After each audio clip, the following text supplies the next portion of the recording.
Your digital notes is a place to keep information that supports you in multiple different areas. They can support projects, your life, your hobbies, your family and relationships, your areas of focus, your goals.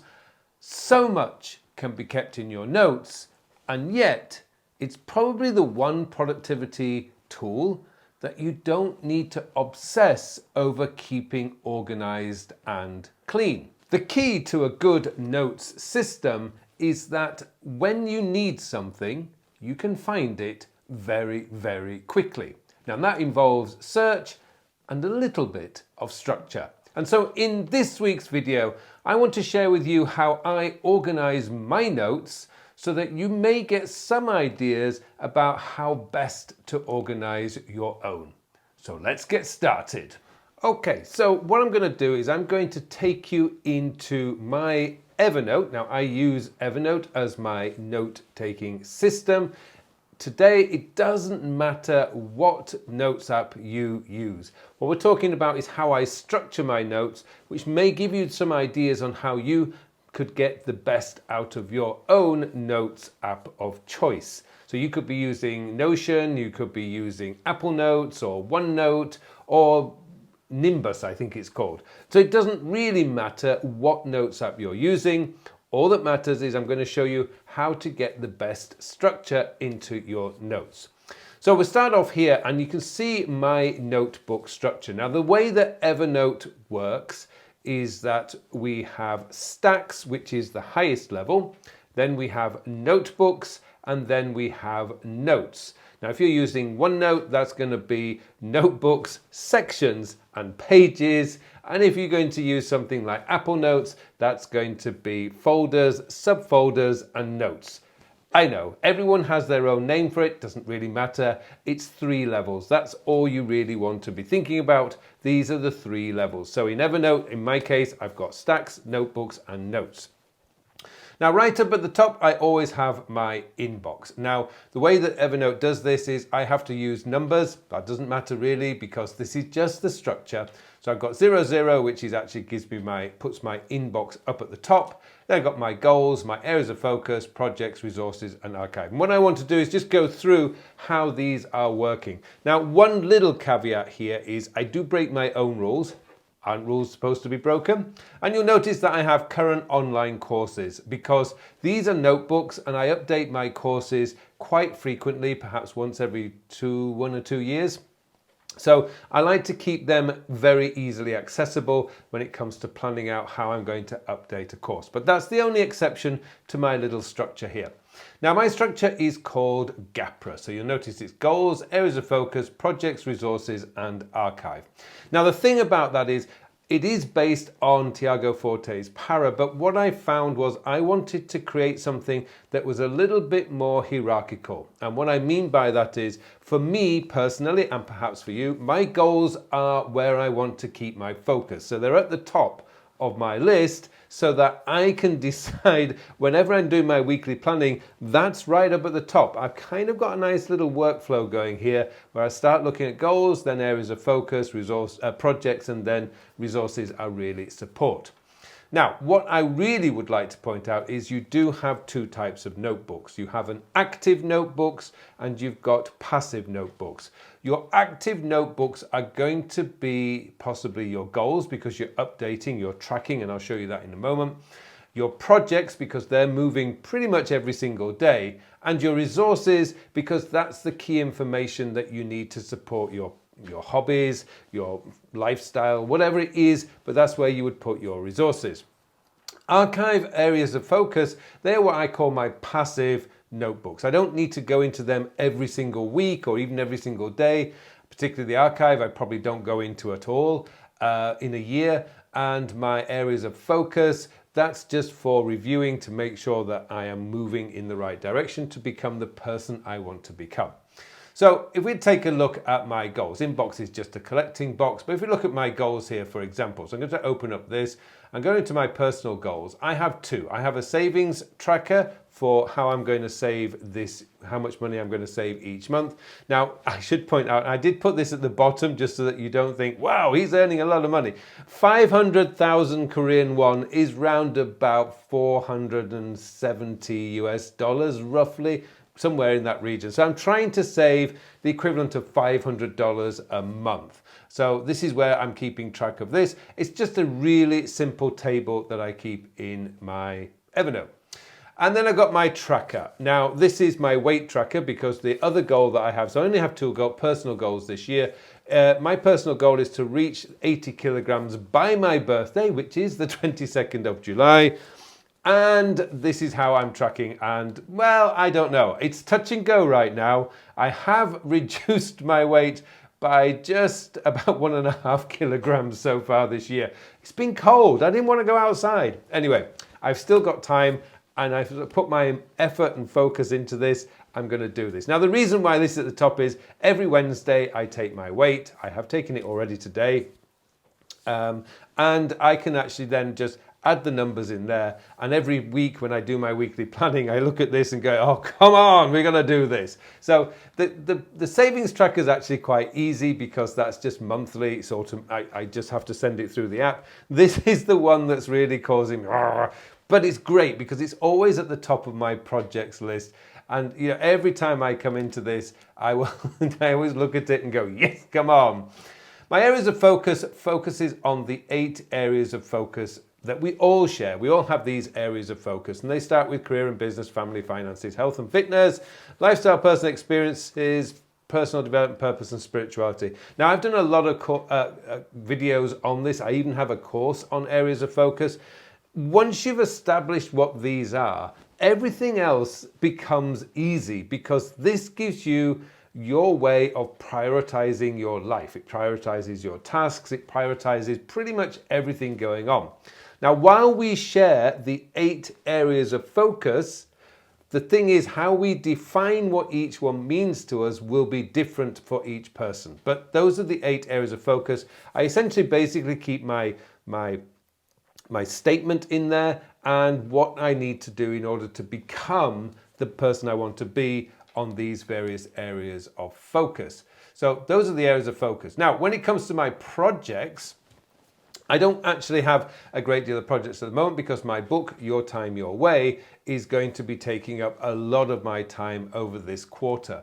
These projects here are pretty much already completed. But what I want to do is just basically show you in here, I have my master projects list. Now, I'm just going to show you here is that this is the number 1 priority right now. And then these ones are completed pretty much now. Now, what I do is I keep a track of this. I can move these around, I can move this up and down. It doesn't, stay wherever it wants to move it. So I can have my priorities in there. But the thing about this is what I like to do is if we move along here, I've got the project link directly to the project itself. So I'm not having to come out, go back in, come out, go back in. So let's just take my Ultimate Productivity Workshop, which is now completed. I tap on that and it will take me to the main project note. I've got quite a lot of linking back to various places, but here this is my main project note and it will give me all the details that I need in order to actually complete this project. So when it came to doing the day 1, I can just click on here and it will take me directly to my speaker notes, which are all in here, which I can then use while I'm doing the actual workshop. So that's how I get, how my projects are managed. Always linking back to the master project list. Now, when it comes to things like my resources, now my resources is quite full. There's a lot of stuff in here. Now, these are all the things that I am particularly interested in at the moment. Now, if you've been following me this year, you notice that I have decided to come out of the closet and confess all and tell everybody that I have a deep, deep love affair of fountain pens.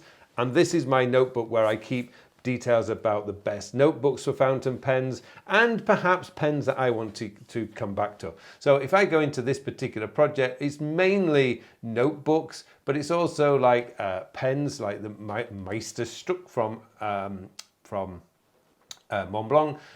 This is another one of mine that I really like, the Duofocal. I could go into hours on this. I love green ink, or particularly dark green ink, so I have some swatches here so I can try these different inks.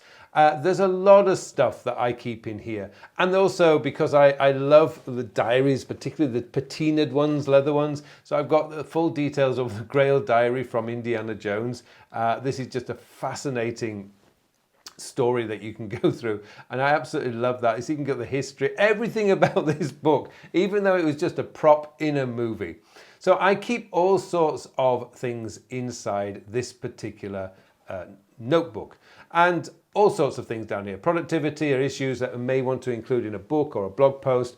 I got all my Readwise notes in here, which is just fantastic. I love Readwise because there's just tons and tons of books that I read all the time, and this is a great place to keep them all organized within my Notes app. And so this is everything that I really have in here. I also have one for YouTube, which is all the videos that I've done, all the plans, they all go into here. So that's my resources. Now, resources, don't overthink it. If it's something that you're interested in, create a notebook and just create something. So I want to show you something here. If we go back into my inbox. Now, one of my favorite things at the moment, as you can see, my YouTube video, today's YouTube video is right here.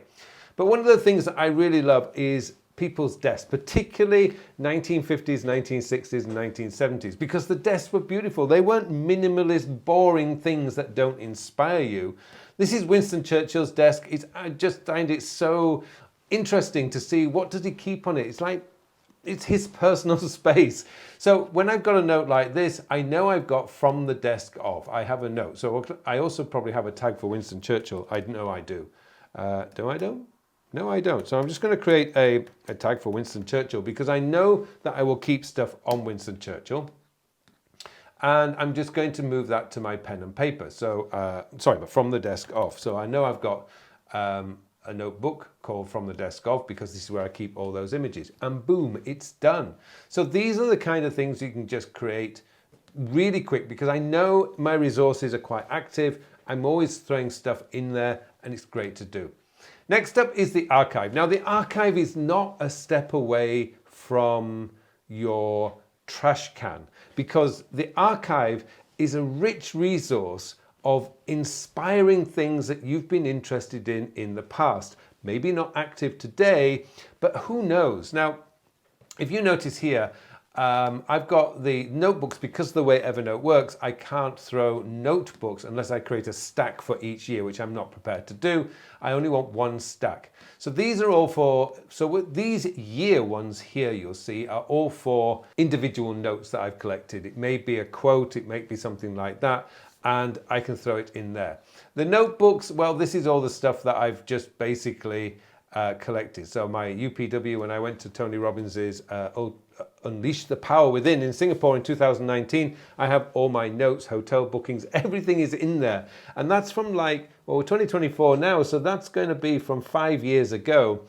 And I know now exactly where it was held because I got all the details. I know the hotel I stayed at. And if I go back to Singapore, I know a very good hotel. So it's really, really great to keep these things. I could have trashed it, but I didn't. And I know now that I've got a resource to find a good hotel whenever I go to Singapore, which I do from time to time.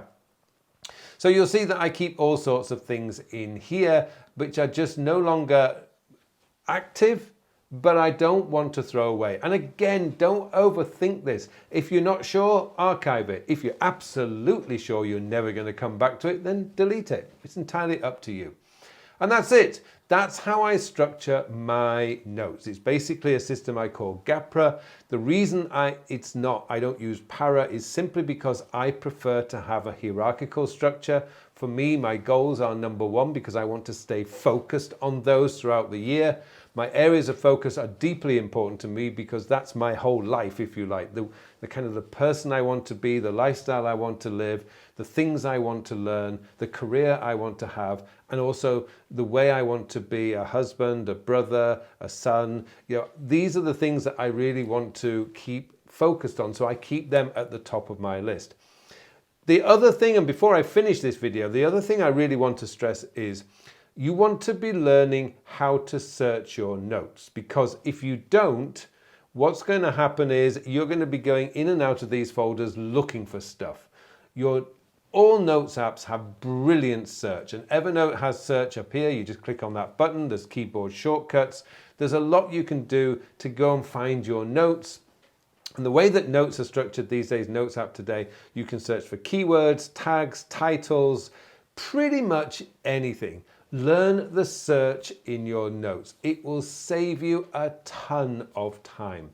Okay, so that's what I really wanted to do, is cover how I structure my notes.